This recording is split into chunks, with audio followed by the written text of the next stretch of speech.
నమస్కారం తెలియజేస్తా ఉన్నాను.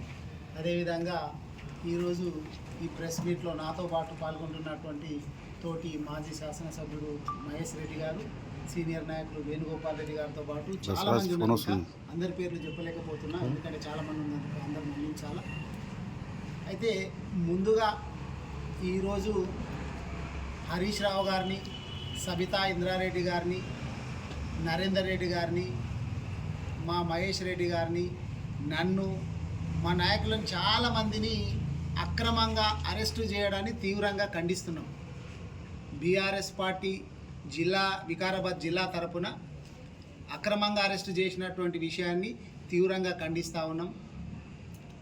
మహేష్ రెడ్డి గారిని అయితే మరి ఘోరంగా ఇంట్లోంచి హౌస్ అరెస్ట్ చేసి అక్కడి నుంచి తీసుకొచ్చి గంటకో పోలీస్ స్టేషన్ లాగా మనగూడ సైడ్ తీసుకుపోయి దారుడికి తెచ్చి చివరికి బంటారంలోకి ఇప్పటి సాయంత్రం వరకు పెట్టిండ్రు. అంటే ఏం పాలన నడుస్తున్నది అనేటటువంటిది అర్థం కాదు. నేనైతే పొద్దున ఎవరైనా కొట్లాడుకుంటున్నారేమో అనుకున్నా. ఇక్కడ ఉన్నటువంటి కొంతమంది మా టీవీ మిత్రులు కూడా వచ్చిండ్రు.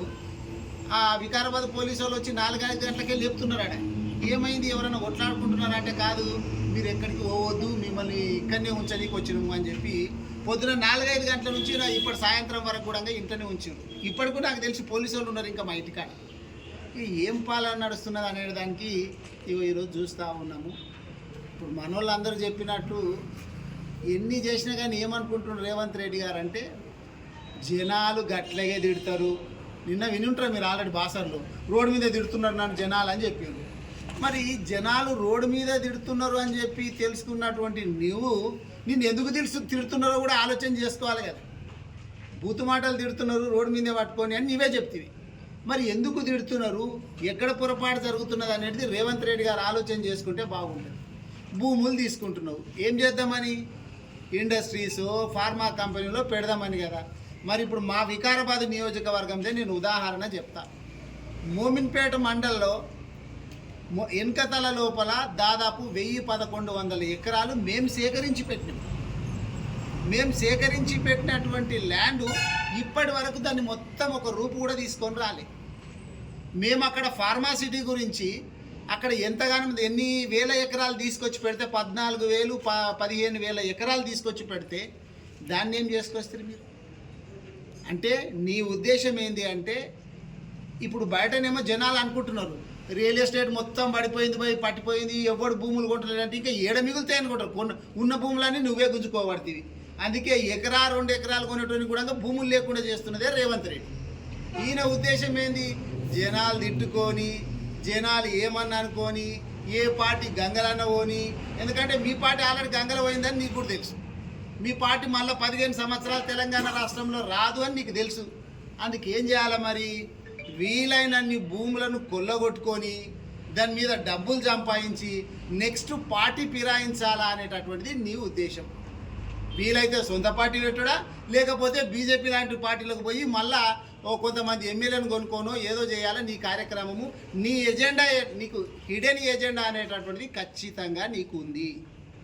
జనాలకు కూడా అర్థమవుతుంది, మీ పార్టీ వాళ్ళకు కూడా అర్థమవుతుంది.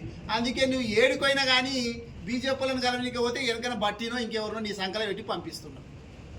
ఇప్పటికైనా కానీ రేవంత్ రెడ్డి గారు మీ ఇంట్లో కూర్చొని ఒకసారి ఆలోచన చేయి, నీ కుటుంబ సభ్యులతో ఆలోచన చేయి.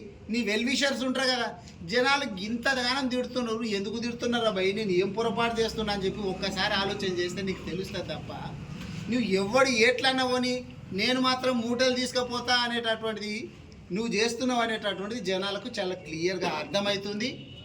నువ్వు ఈ పార్టీలే కాదు, నువ్వు అనుకుంటుండొచ్చు కాంగ్రెస్ పార్టీ పని అయిపోయినా కానీ నేను లక్షల కోట్లు సంపాదిస్తున్నా కాబట్టి ఒక ఎమ్మెల్యేకు 100 కోట్ల లెక్కని ఇచ్చి నేను గెలిపించుకుంటా అనుకుంటున్నావేమో. కానీ భవిష్యత్తులో నువ్వు ఏ పార్టీలకు పోయినా కానీ జనాలు ఓడగొట్టనికే నిన్ను ఓడగొట్టనికే సిద్ధంగా ఉన్నారు. కాంగ్రెస్ పార్టీ అని కాదు, నువ్వు ఏ పార్టీలకు పోయినా, సొంత పార్టీ పెట్టినా, బీజేపీలకు పోయినా, ఇంకో దానికి పోయినా కానీ నిన్ను మాత్రం జనాలు ఓడగొడతారు. ఎందుకంటే జనాలకు నిలువ నీడ లేకుండా చేస్తున్నారు. కూడు గూడు గుడ్డ అంటారు. గూడు లేకుండా చేస్తేవి చాలా చోట్ల, గూడు లేకుండా చేస్తేవి. మరి నేను ఎందుకు ఓట్లేస్తారు చెప్పు? నేను మొన్న కూడా చెప్పిన, మా మహేష్ రెడ్డి గారి ఆధ్వర్యం లోపల సబితారెడ్డి గారు మేము పోయినప్పుడు ఆడ